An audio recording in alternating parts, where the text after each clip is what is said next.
Kaya naman namingwit agad tayo mga kapulpul. Diyan tayo magaling pamimingwit Kaya nga natin mamingwit ng Brasiliana, isda pa ba? Ay, joke lang.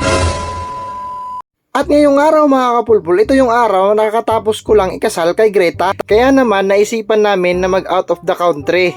Ay, out of town lang pala. Out of town lang mga kapulpul kasi ubos na yung budget ng Lodi nyo. Kaya naman from Abuyog ay nag-travel kami ng 2 oras papuntang Bato Leyte. O, yung mga mahilig dyan sa bato baka naman iba yung isipin nyo. At sa travel na to, kasama ko ang family ni Greta at saka naman ang family ko. At bukod pa dun ay kasama ko rin ang mga pamangkin ko at pinsan ko. In short, family bonding siya mga kapulpul. Pero hindi ito yung iniisip nyo na family bonding na nag-aagawan ng lupa, king inang yan. Yung masayang family bonding mga kapulpul, yung masaya. At pagkatapos ng 2 oras na pagdadrive ay narating din namin ang puerto ng Bato Leyte. At sa sobrang dami namin mga kapulpul, kailangan pa namin mag-arkila ng van maliban sa 2 sasakyan. At pagdating namin sa puerto ay saktong nag-aantay na yung bangka na maghahatid sa amin dun sa destinasyon. So nandito na kami sa Bato Leyte mga kapulpul, and bumili muna si Greta ng bigas ng kanin dun sa Crispy King. Ayan.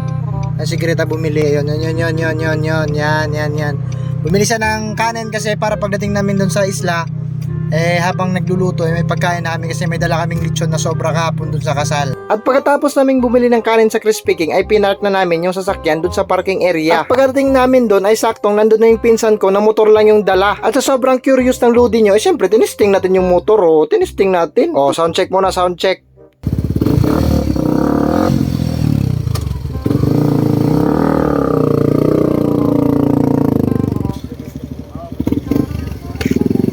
Ang ingay pala ng motor mga kapulpul, pero wala pa rin yung binatbat sa bunganga ni Greta. Mindset ba? Syempre, sanay naman tayo sa ingay ng makina ng barko, di ba? And speaking of makina, nandun na pala si segundo makinista at sine-check yung makina ng bangka. Ready for departure na kasi kami. At hindi lang yun, nandun na rin si Chipmate sa proa para birahin yung lubid. At nakaabang na rin yung pangmalakasang lineman na magbabaklas ng lubid ni Chipmate. At alam niyo ba mga kapulpul, na sobrang sipag ni Chipmate, siya yung nagmando na birahin na yung lubid, pero siya lang din pala yung magbibira, king inang yan. Tulog daw kasi si OS at saka hindi gumagana yung windlass sa proa. At pagkatapos mabira ni Chipmate lahat ng lubid ay nag-umpisa na nga kaming maglayag. At syempre matagal-tagal na rin tayong hindi nakakabalik sa barko kaya medyo nahihilo na tayo sa alon. Kaya naman ininuman agad namin ng gamot mga kapulpul kasama yung mga pinsan ko. Kasi syempre ayaw naming matamaan ng seasickness kaya naman inagapan na namin. Mindset ba mindset? Oo, tama yung nakikita nyo mga kapulpul. Tuba yan, tuba. Kasi syempre pag alam na natin na nakakaramdam na tayo ng konting hilo, iunahan na agad natin. Mag-inom na tayo ng tuba para mas mahilo na tayo. Yan ang mindset ng mga lihitimong kapulpul. At syempre, sa sobrang dami na naming nainom na gamot, agad-agad na itong tumalab sa pamangkin ko. Diba? Sobrang effective. Basta ang importante,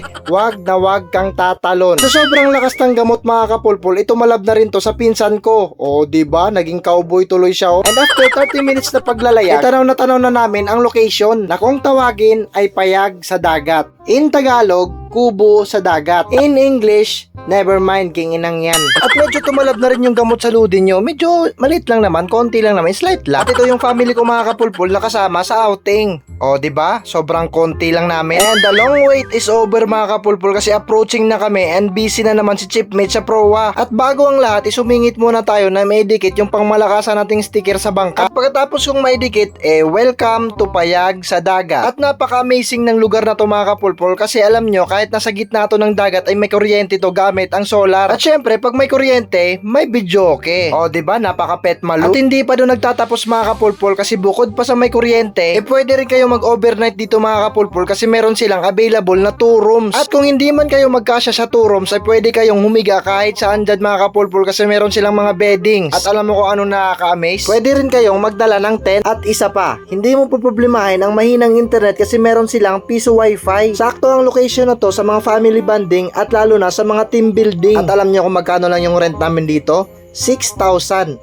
Narinig nyo, 6,000 lang mga kapulpul. Kaya naman matik, nire-recommend ko talaga yung lugar na to mga kapulpul, Payag sa Dagat. At take note mga kapulpul walang sponsor yung Payag sa Dagat sa vlog na to. Nire-recommend ko lang talaga siya mga kapulpul kasi sobrang ganda dito. Wala siyang sponsor pero sobrang bait ng may-ari mga kapulpul. Kaya madam, Baka naman, madam. At ito pa mga kapulpul, ito pa. Sa sobrang linis ng dagat dito mga kapulpul, pwede kang mamingwit. Kaya naman, namingwit agad tayo mga kapulpul. Diyan tayo magaling pamimingwit Kaya nga natin mamingwit ng Brasiliana, isda pa ba? Ay, joke lang. At pagkatapos nun mga kapulpul, umiral na naman yung katangahan ng kapulpul nyo. Siyempre, sa sobrang ganda ng dagat mga kapulpul, excited na tayong maligo. Kaya naman, yung nakita ko yung diving board sa taas, agad-agad na nating tinesting si Man At saan ako naging tanga? Hindi ko siya na-check na low tide na pala mga kapulpul, low tide na. Kasi pag low tide dito mga kapulpul, pag low tide, hanggang leeg lang yung lalim ng tubig, king inang yan. At sa sobrang excited ng ludi nyo, wala nang pakialam yan, no? Tatalon na yan, no? 2, 3, go!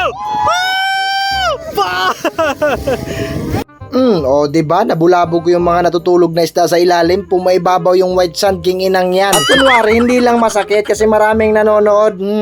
At bukod sa diving board mga kapulpul, meron din silang slide dito papuntang dagat.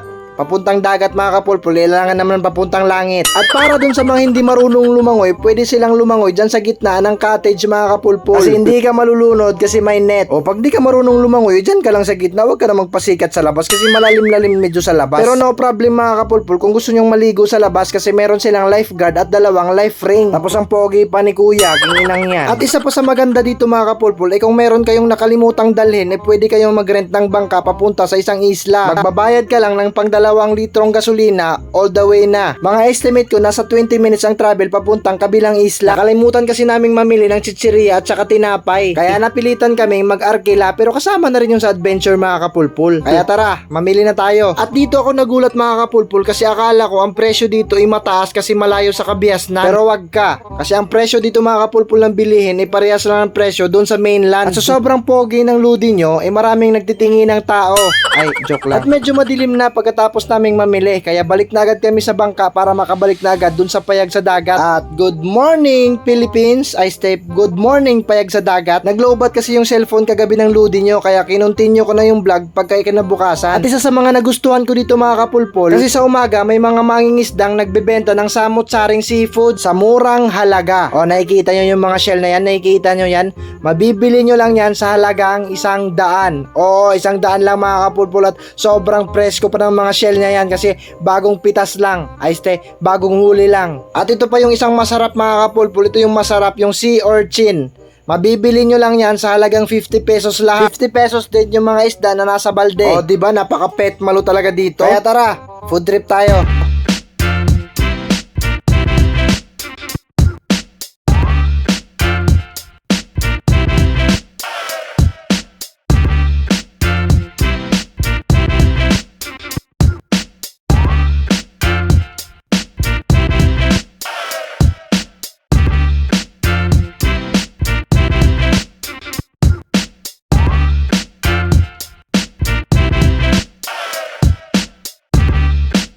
At pagkatapos ng overnight namin na adventure ay kailangan na naming umuwi kasi may hinahabol pang flight yung mga iba kong pinsan. At dito nagtatapos ang ating for today's video mga kapulpul. I hope na nag-enjoy kayo sa video na to. At bago ang lahat, huwag kalimutang suportahan ang ludi nyo. Please share this video, follow my Facebook page para updated kayo sa mga next kong video na i-upload. And see you on my next trip!